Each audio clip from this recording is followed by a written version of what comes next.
Well, hello, and welcome once again to Stuff and Things Plays. I'm your good friend Bradley, and today we are continuing with our intermittent series called You've Got to Play This.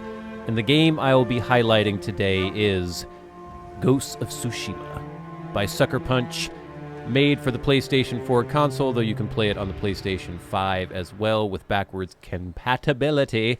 It was released in the summer of 2020. I did not get this game until just about a month ago. It's been a little bit more than that. My brother got it for me for Christmas, and when this first came out, in spite of the fact that I love Japanesey things, I thought maybe it just seems like it's going to be sort of a Ubisoft-style open world kind of mark things off a checklist of different objectives and missions that you have to do. You'll go up, climb a tower, it'll open up the map, and then you'll have all these question marks, and it just didn't seem like the kind of game I was going to love, a big Ubisoft-style open-world game. But I started playing it, and I'm not playing it on the channel. I know some of you will be disappointed by that, but we had just started Cyberpunk 2077, and I thought, oh, I'll just play this on my own time, see how it is. I ended up really loving it. I'm really enjoying this game, and I just wanted to show some of you some of the reasons why I'm enjoying it so much.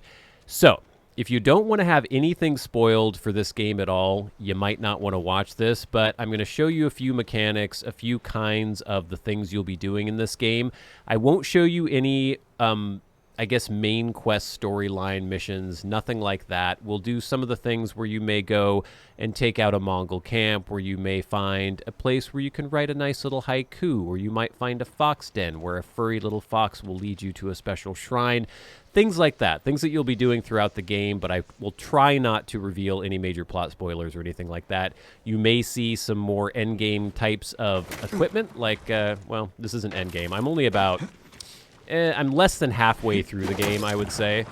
So there's that, but you may see some equipment that you wouldn't have when you start the game off. That's up to you. Do you want to watch this or not? I think you should, because if you haven't played this game and you're on the fence as to whether or not you should play it, I hopefully will give you some compelling reasons as to why you may want to. I think it's fantastic. So we are here now. I'm going to show you the map. Bam! This is the starting area.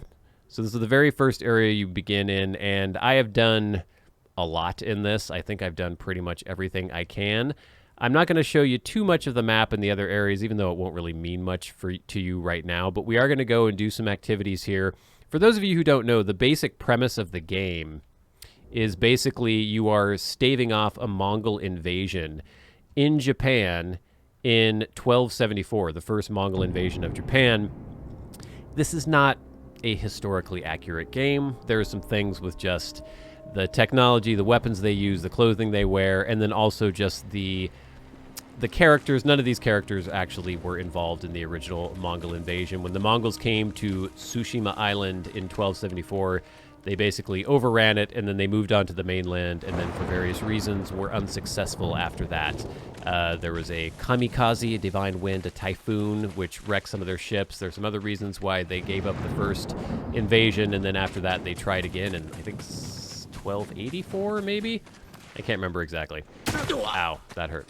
But anyway, so this, you don't take this seriously. This isn't history, but it's just a fun what-if sort of scenario where basically you play Jin Sakai, this man right here. And when the Mongols were to invade Tsushima, all the samurai on Tsushima gathered together. They were all slaughtered, but Jin barely escaped with his life, and now he's kind of carrying out this one-man guerrilla campaign to wipe out the Mongol threat. And there are all sorts of different side characters and things. We're not going to get into that main plot. Like I said, you should find that out for yourself. Suffice to say, it's fun. It's not groundbreaking or anything, but I'm enjoying the story. I'm enjoying him as a character. He's kind of a cipher. He's not super, demonstrative or, I don't know. He's not this tortured soul. I mean, he kind of is a tortured soul. He's just not super complicated. But he's fun. He's interesting. I just had an amazing mission where I met one of my family's old retainers at our old family estate, and some rather poignant things happened. So in the middle of this game, there was just a really kind of sweet, sad interlude. So the plot is good. It's not groundbreaking, but it is good. And here you can just see some of the open world exploration here. You can go to all these places. Out in the distance, if you go down to the shore, you will see all these Mongol ships, so you can't really leave the island. The idea is that the Mongols have basically blockaded the island completely.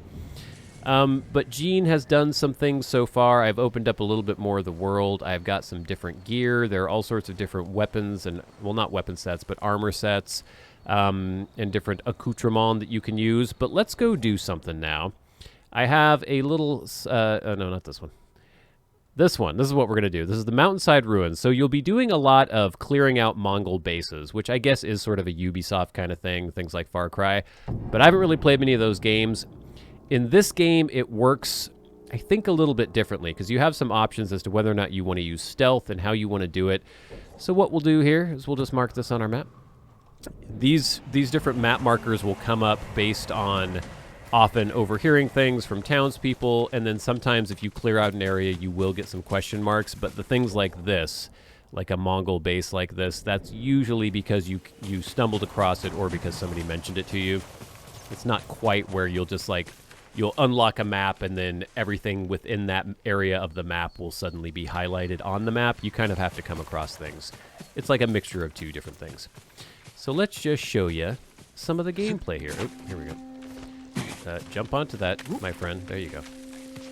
You can climb some things, not everything. You have arrived at your track location. Okay, it's the Mountainside Ruins. We must defeat the Mongols, kill enemies undetected without focused hearing. Ooh. So focused hearing is a mechanic. You go like that, and then you can see an outline of the dudes. You can upgrade this in your skill tree as you progress throughout the game, but they don't want us to use that. They want us to sneak undetected, but not use focus hearing. So I guess I could use it up until the point when I'm going to kill them, maybe? I'm not sure exactly how that works. There's usually bonus objectives for things like this when you're clearing out a camp. So this is this tall grass. They can't see you here. Oh, there's the standoff mechanic too I kind of want to show you, but I also want to sneak a little bit. So I have many weapons at my disposal. I'm just using right now my traveler's attire because when there's fog of war on the map, it gets rid of more of that fog of war. It also will alert you when you're near certain items and things like that. So I like using it when I'm in exploration mode. But now that I'm going to be in fighting mode, I will put on my Samurai Clan armor. And I'm going to leave my nice little straw hat on. You know what? This is part of the fun of the game, is that there's a lot of nice nice fashion that you can do. So here we go. This is a slightly upgraded version. Don't worry, I'm not really revealing much by wearing this, but here we go. This is a little better for fighting. And we have a dude here. The dude has a helmet on. So I've got my light half bow, but I wouldn't necessarily take him out with that. So I'm going to switch to my heavy bow or my long bow with my heavy arrow, and I will kill him. There we go. He is dead. Now, some people will come. What has happened to our friend? I'm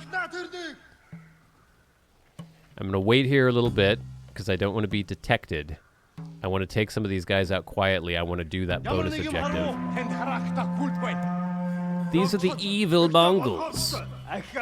One thing I will say in this game, there's no nuance as far as the Mongols. They are the enemy and they are evil. They are the invader and you are trying to get them out of your country. Which is kind of interesting in this day and age. You don't usually see that. Okay, so I would like to take out another one of these guys without being seen. In fact, I want to do 2 without being seen. I will try. Oh, now you can see they're about to see me there. You have your little stealth meter up there, or basically the have they noticed me meter. When it's white, it means they might notice something. If it gets to yellow, they're definitely on to you. If it's red, then they see you. Okay, I want to kill these 2 men. Usually what I do when I'm taking on an encampment, and I'm also just trying to show you and do this bonus objective, I wouldn't do it so slowly normally. But normally I will pick off a few dudes. Focus. There we go. And I'll weed them out a little bit, thin out their ranks, and then I might just go in and do a standoff. A standoff is a mechanic where you can just go in, you call out their strongest fighter. You literally say, send out your strongest fighter, and then they come, and you can get a standoff streak where you can kill them. It's sort of like a timing game.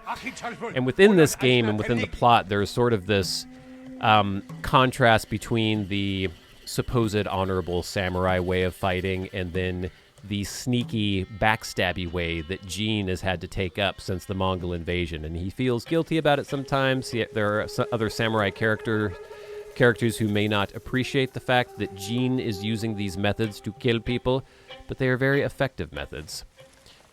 The whole myth that samurai were super honorable is kind of just a myth anyway, though. I mean, they could hack up peasants if they wanted to test the edge of their swords, so... All right, so we did the bonus objectives, and I'm going to go into focus hearing mode. We've got all these dudes around, quite a few, actually. I'm going to switch to my other bow. We're going to run back over here. Now, let's see what we can do here. I could get up high.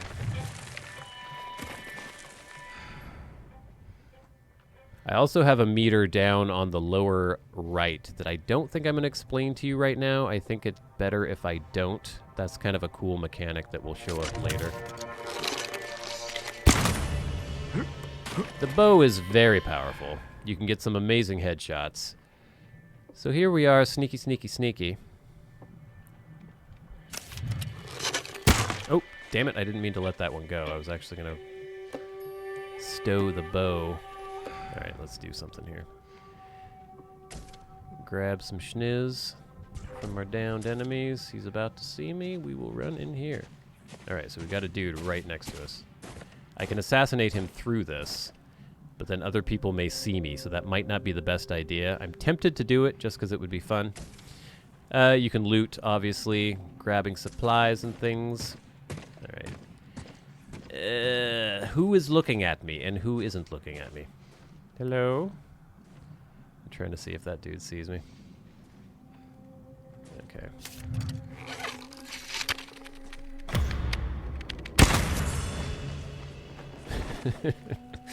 It's very fun. What has happened? I don't know. I'm assuming they're actually speaking Mongolian, which I think is kind of cool. They're very angry. All right, he's going back. All right, there are quite a few dudes around here, so I don't want to just go in guns a-blazing. You could easily get yourself overwhelmed. Bam. Oop. Why didn't I shoot? I thought I shot. There we go. All right, so we take him out. A couple guys over there. There's a guy down here. He's coming. What happened? I heard a noise. This guy's sort of looking. I don't want him to see me. Oop. We had a little bit of a possibility. This guy's not wearing a helmet, so I can actually use my other bow. Take him out. That's nice. Now we're going to go over here. We're going to sneak up on this man, and we will slaughter. Bam! Now, we do have a filled meter on the lower right, and I would really like to use this meter. Is it giving away too much? I don't think it's giving away too much. Watch yourself now. We're using the meter. Where's everybody else? Oh shoot, I shouldn't have used it right now. Bam. Alright. I have cleared out this camp. And that's kind of how it goes. You weed people out, and then you'll of course want to loot once it lets me do that. Once it goes isn't on the screen anymore. We will go to outfit.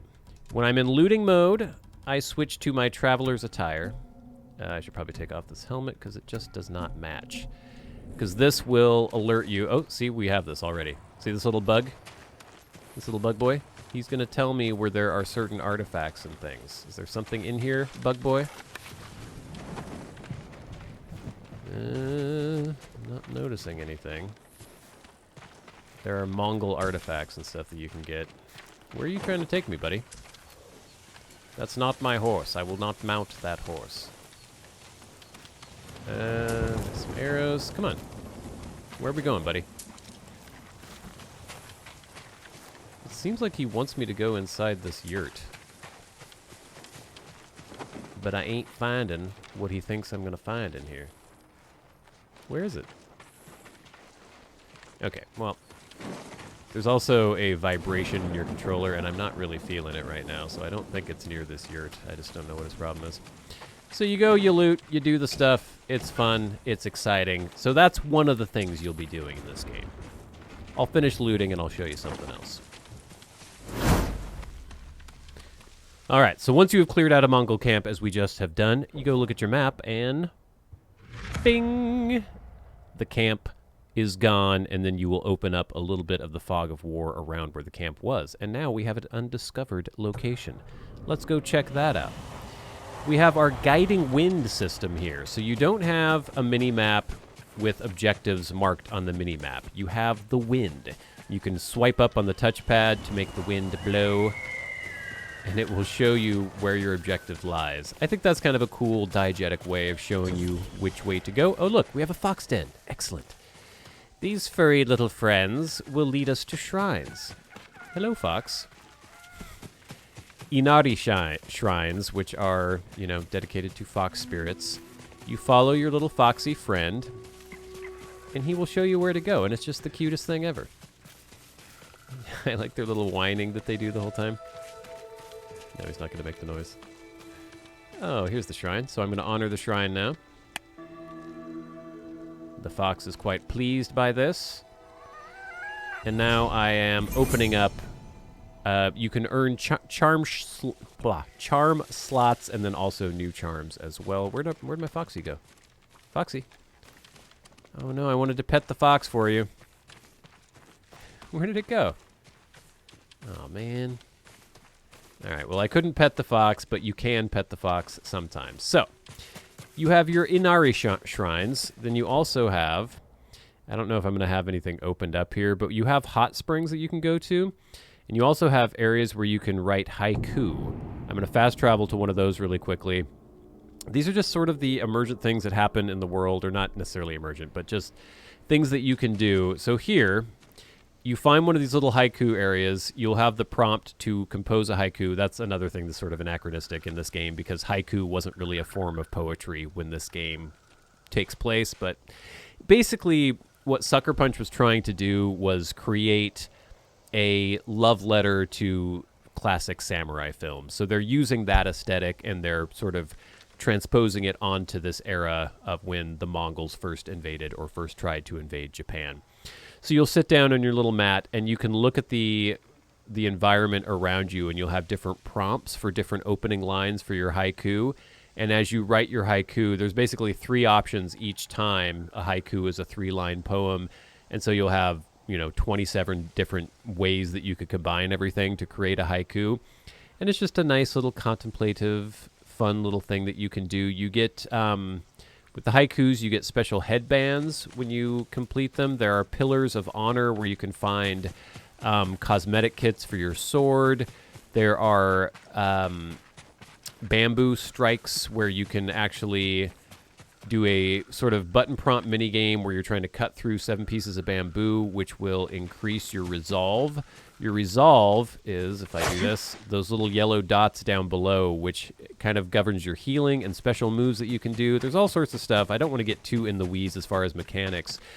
Speaking just about the aesthetic of this game, it's gorgeous. Let me whistle for my horse here. Come on, Kage. There you go, buddy. The aesthetics, I think this game is absolutely gorgeous. It looks beautiful. I'm playing on a PS4 Pro, but I know on PS4 it looks good as well. There's just every once in a while a really weirdly kind of low-res texture, but for the most part it looks super good. I think the art style is super nice. I just really love the aesthetic they've gone for. Uh-oh, we have predators.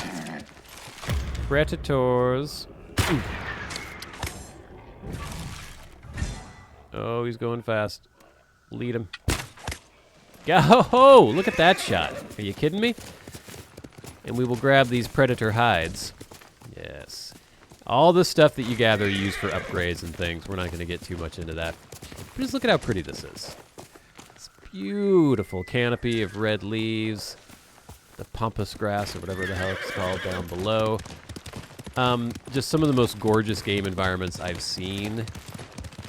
And if you want, because this is such an homage to the old samurai games, if you go to display settings, there is a Kurosawa mode. You turn that on, you get the film grain, it's black and white, the audio even changes a little bit.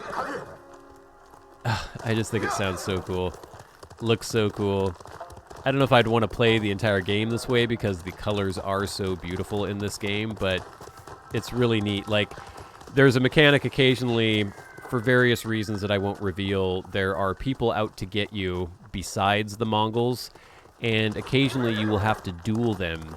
And some of the duels are just in really interesting settings, just very iconic Japanese samurai movie kinds of settings.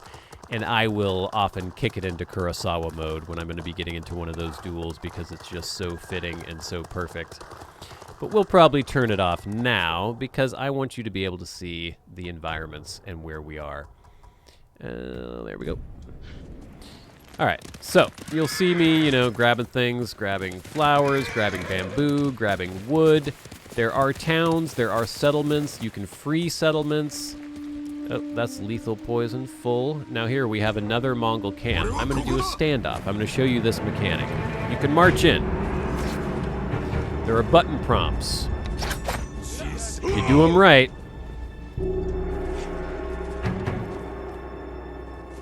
Concentrating.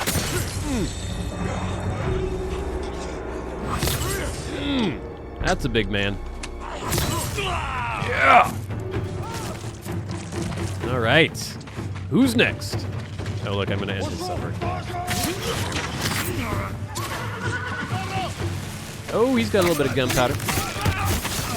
All right, we're just going through. We're going to take these dudes out. There are different stances. Ow.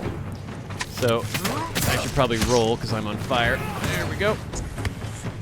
This man has a shield. I'm going to use the stance that is good against shields. This guy is tough. I can't get up. Oh. There we go. Turn him around. You can also parry and block and things like that. Right now I'm just kind of hacking at him using my heavy attack. This guy's a big man. There we go. I think he was a leader. Now you will die as well. Alright, so we cleaned everybody out. None of that was like the dual mechanic. The dual mechanic's a little bit different. You can't use your other ninja tools. Like you have smoke bombs and sticky bombs and all these different things that you can use. I mean, you're never actually called a ninja. It's just the shadowy ways that you have learned to fight as a guerrilla. I don't know. This game is just fun. I think a lot of it for me is the aesthetic. I enjoy it.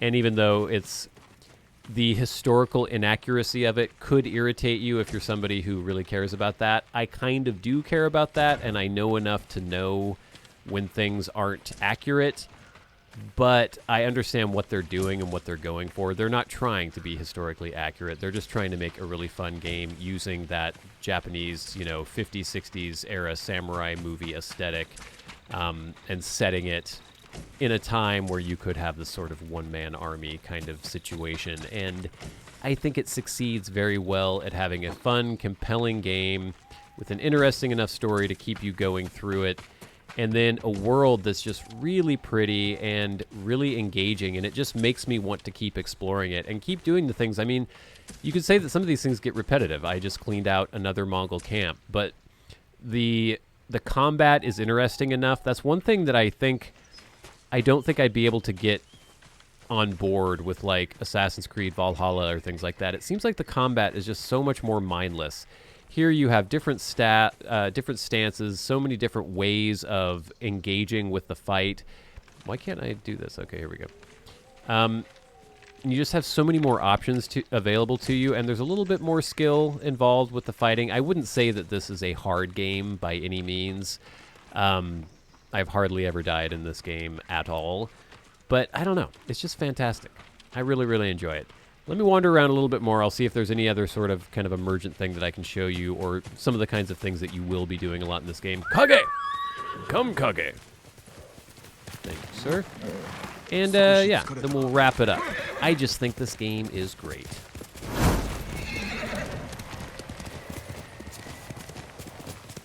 All right, I have marked something else on my map. It is a lighthouse. That's another mechanic. You can find lighthouses in the world. Sometimes they are occupied by enemies. You clear them out and then light the lighthouse. You get a little more renown, some more experience, and then it supposedly gives hope. Oh, here we go. Oh, they got me. They got me, Mom. Oh, there's more than I thought. Oh, come on now. Let's use one of these.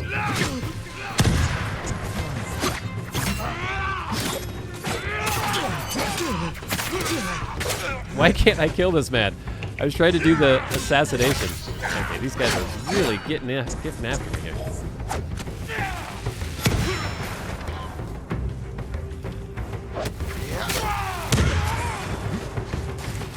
Using some of my ninja tools here.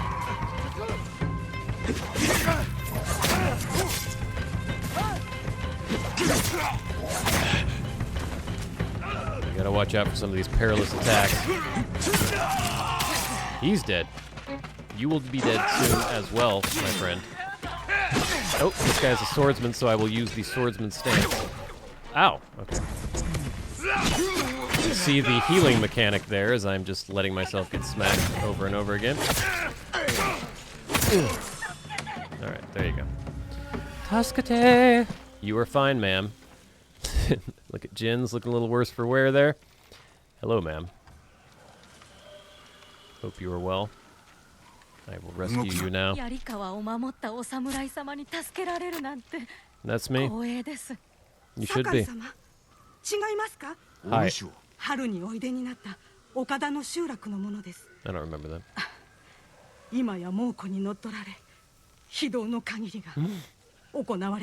Okay, so this will probably give me a map marker.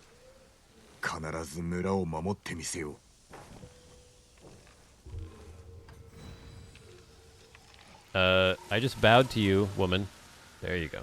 There you go. Show me the proper respect. Oh, is that your husband? Is he dead? That's a shame. I am Lord Sakai-sama. Alright, so yeah, that's a little emergent gameplay there. I did not do well because I was trying to talk to you the whole time, but usually you can get through that fairly unscathed. Let's get our old Kage horse buddy. Horsey friend. Where is he? Kage. Kage. Kage? Where is he? Why won't he come to me? Kage. Oh, there he goes. Took you so long. Alright. You're welcome. Okay, so we're going to run to this lighthouse. This will be the last thing I show you. I wonder if that showed up on my map. I'm assuming that the farm she mentioned showed up on my map because that's just kind of the thing that happens. Somebody will say, hey, this farm is being looted and burned, and then you can go find it on your map and you can go save it. Or they'll say, oh, the Mongols have created this logging camp and they're destroying everything. Oh. Who is it? Who is it? Oh, a bear? Is it a bear? I thought I heard a bear. Oh, it is a bear. Bears are rather rough. Let me get my big old heavy arrows here.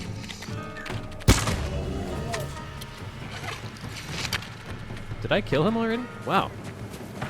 That's unexpected. Usually bears take a bit. I'm going to grab his hides. That's excellent. Predator hides give you upgrade. Oh, wow, there's a bunch of these. Okay. Okay. It's also got... Ow! Damnation. I'm paying attention. There's a little birdie there that we need to kind of pay attention to as well. Ow! Oh, Lord above.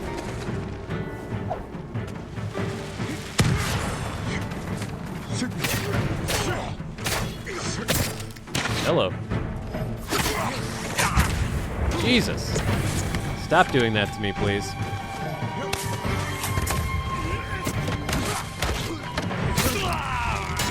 Must kill the giant baby men. They do look like giant babies, don't they? Ow! You are annoying, my friend. Whoa! Okay, my lord. That got a little hairy. I think I've cleared everybody out, though. And now we have another little mechanic that I'd like you to see. Let me just make sure I grab everything. Where'd that birdie go? You may have noticed a little yellow bird. Where is it? I hear it chirping. Birdie. Birdie. Meow. Oh, there it is. What's going on here? Why is there a weird question mark? Oh. I haven't even reached that yet. Okay, so the bird wanted me to come in here, though. So sometimes the birds will lead you to special points of interest. This looks like a crazy, like, serial killer was living here and writing down his evil, wicked thoughts on little pieces of paper. Oh, look. What the heck is this? It's a blindfold worn by the keepers of Tsushima's legends. Gyozen's blindfold. Let me view this. That seems like an odd thing to wear. Alright, cool. So that's what the bird was showing me. They show you little cosmetic items. They'll show you some of the bamboo strikes sometimes. They'll show you hot springs sometimes. There are just so many things to do. It's such a fun game. I really like it. Now, we have not reached the secluded lighthouse yet. If I wished... where can I run down? Right here. Like I said, you can't climb everywhere, but there'll be little areas where you can climb. They're fairly obvious. Yes. So it is yet another Mongol encampment. We have some objectives here. Defeat the Mongols, assassinate an enemy from above. But we'll save that for another time. I just wanted to give you an overview of this game to show you at least a little bit why I enjoy it so much. I don't typically go for this kind of like giant open world game. And one thing I will say is that I've heard that this doesn't take half your life to finish, as opposed to like maybe an Assassin's Creed game or some of the recent Assassin's Creed games. You can probably finish this in 30 hours, 40 hours? I'm not sure. I guess it depends on how much you want to complete everything. I've been pretty much completioning.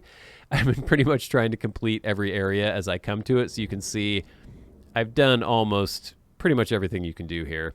This is just showing me that I have upgrades available. But I love it. I think you should try it. In fact, I would say you've got to play Ghosts of Tsushima.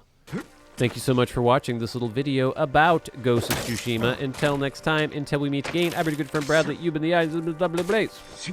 I will see you later. All right, Jin. Let's head down.